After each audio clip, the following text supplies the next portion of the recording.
The Game of Life and How to Play It by Florence Scovel Shinn. Chapter 9, Perfect Self-Expression, or The Divine Design. No wind can drive my bark astray, nor change the tide of destiny. There is for each man perfect self-expression. There is a place which he is to fill, and no one else can fill. Something which he is to do, which no one else can do. It is his destiny. This achievement is held, a perfect idea in divine mind, awaiting man's recognition.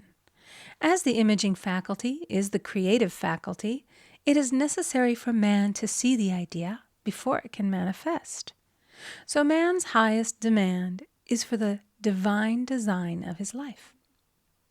He may not have the faintest conception of what it is, for there is possibly some marvelous talent hidden deep within him.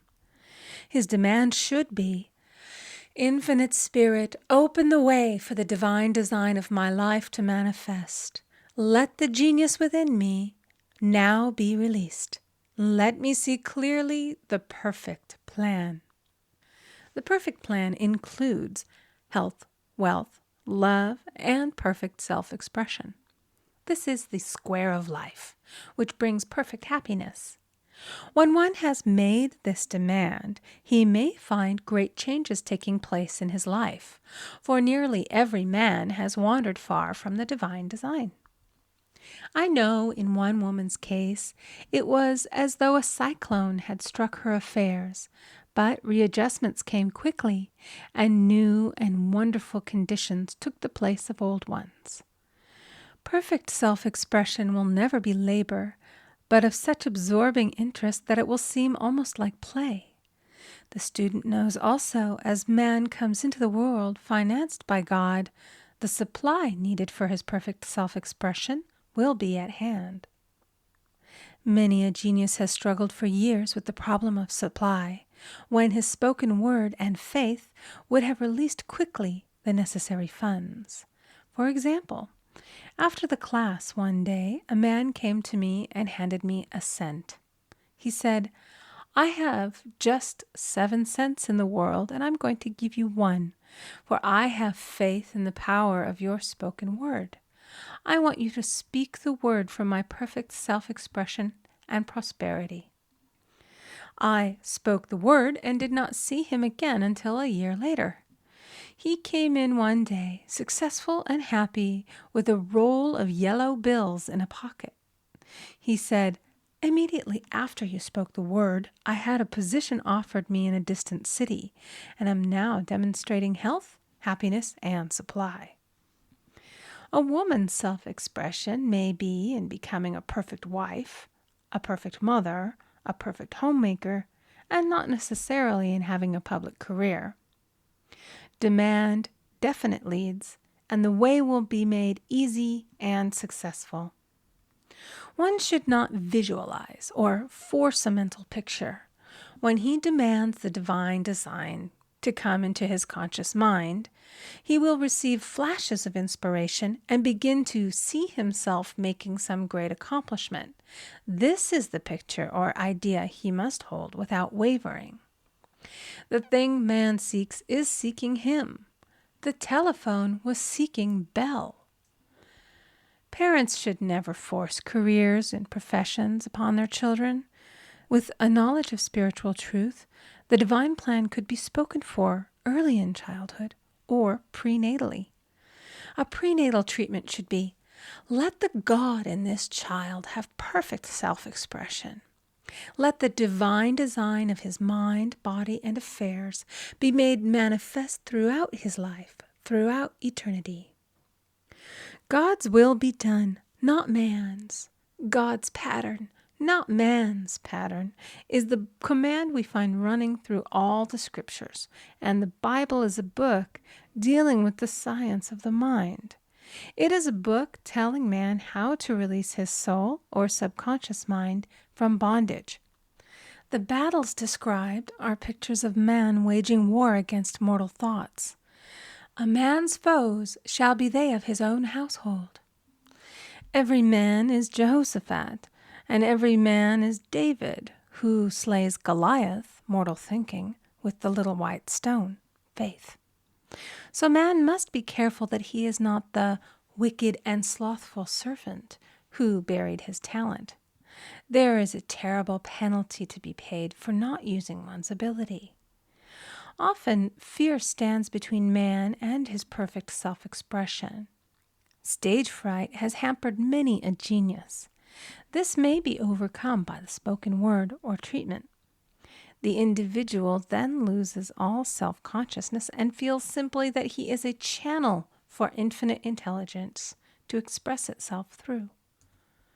He is under direct inspiration, fearless and confident, for he feels that it is the Father within who does the work.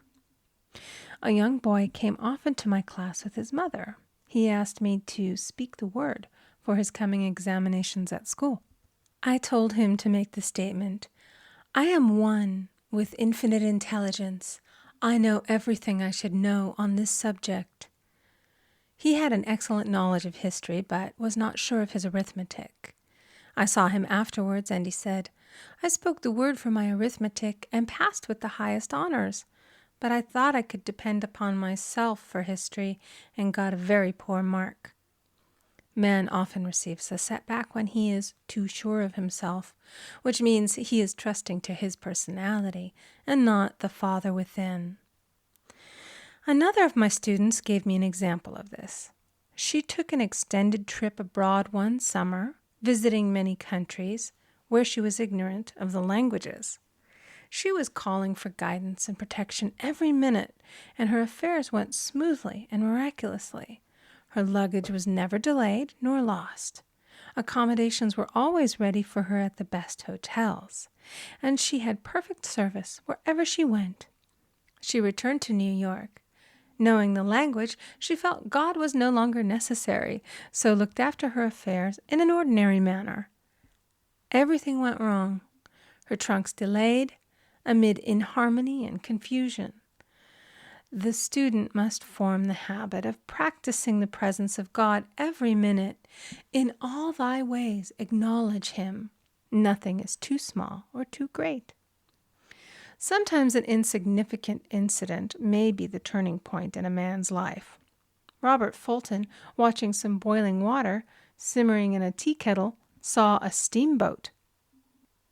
I have seen a student often keep back his demonstration through resistance or pointing the way. He pins his faith to one channel only and dictates just the way he desires the manifestation to come, which brings things to a standstill. My way, not your way, is the command of infinite intelligence. Like all power, be it steam or electricity, it must have a non-resistant engine or instrument to work through, and man is that engine or instrument.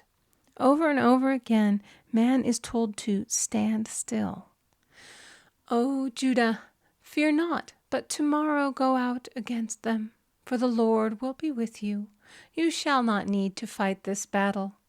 Set yourselves, stand ye still, and see the salvation of the Lord with you. We see this in the incidents of the $2,000 coming to the woman through the landlord when she became non-resistant and undisturbed, and the woman who won the man's love after all suffering had ceased. The student's goal is poise. Poise is power, for it gives God power a chance to rush through man, to will and to do its good pleasure. Poised, he thinks clearly and makes right decisions quickly. He never misses a trick. Anger blurs the visions, poisons the blood, is the root of many diseases, and causes wrong decision, leading to failure. It has been named one of the worst sins, as its reaction is so harmful. The student learns that in metaphysics, sin has a much broader meaning than in the old teaching. Whatsoever is not of faith is sin. He finds that fear and worry are deadly sins. They are inverted faith, and through distorted mental pictures bring to pass the thing he fears. His work is to drive out these enemies from the subconscious mind. When man is fearless, he is finished.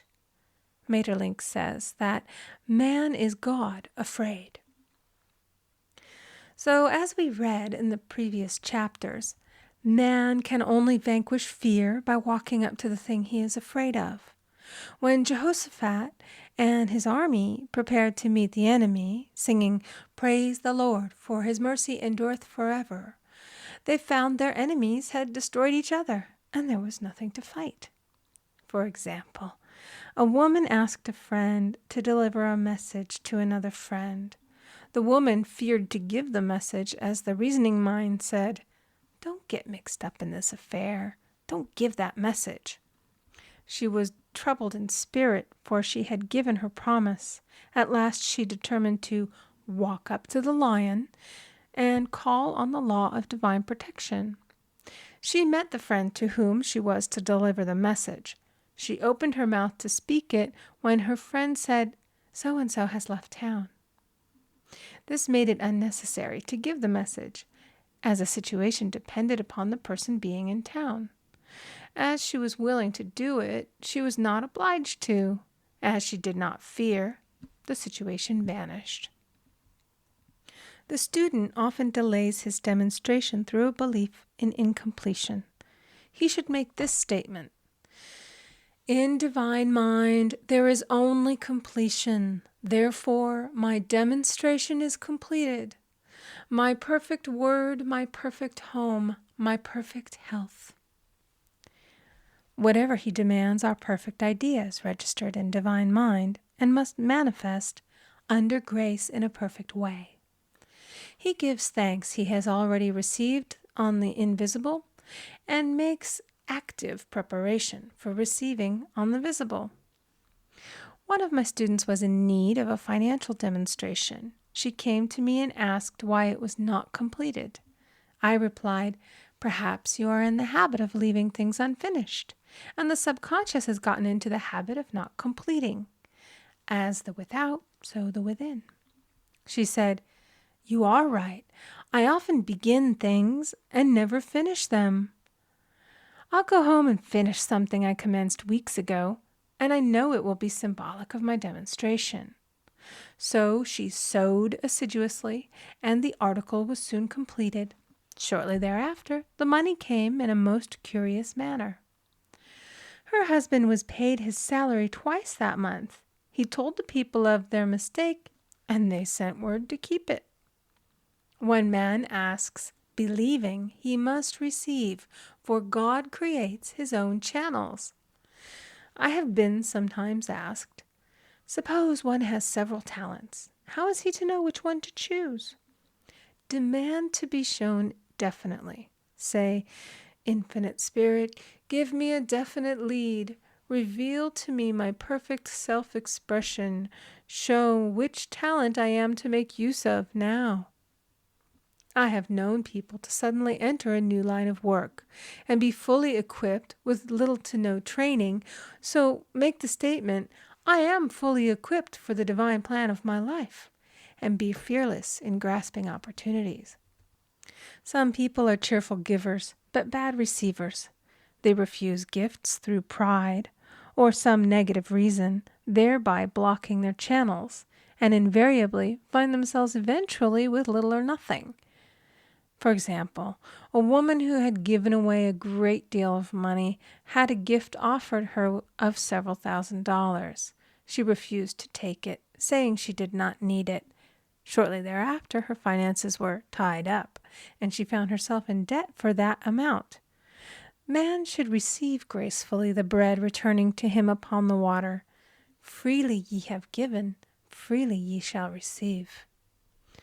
There is always the perfect balance of giving and receiving, and though man should give without thinking of returns, he violates law if he does not accept the returns which come to him, for all gifts are from God, man being merely the channel. A thought of lack should never be held over the giver. For example, when the man gave me 1 cent, I did not say, "Poor man, he cannot afford to give me that." I saw him rich and prosperous with his supply pouring in. It was this thought which brought it. If one has been a bad receiver, he must become a good one, and take even a postage stamp if it is given him, and open up his channels for receiving. The Lord loveth a cheerful receiver, as well as a cheerful giver. I have often been asked why one man is born rich and healthy and another poor and sick. Where there is an effect, there is always a cause. There is no such thing as chance. This question is answered through the law of reincarnation. Man goes through many births and deaths until he knows the truth which sets him free. He is drawn back to the earth plane through unsatisfied desire, to pay his karmic debts or to fulfill his destiny. The man born rich and healthy has had pictures in his subconscious mind, in his past life, of health and riches, and the poor and sick man of disease and poverty. Man manifests, on any plane, the sum total of his subconscious beliefs. However, birth and death are man-made laws, for the wages of sin is death. The Adamic fall in consciousness through the belief in two powers. The real man, spiritual man, is birthless and deathless. He was never born and has never died. As he was in the beginning, he is now and shall ever be. So through the truth, man is set free from the law of karma, sin, and death, and manifests the man made in his image and likeness. Man's freedom comes through fulfilling his destiny, bringing into manifestation the divine design of his life. His Lord will say unto him, "Well done, thou good and faithful servant. Thou hast been faithful over a few things. I will make thee ruler over many things," death itself. "Enter thou into the joy of thy Lord, eternal life."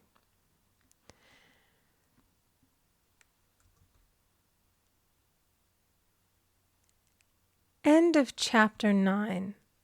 Recording by Amy Conger.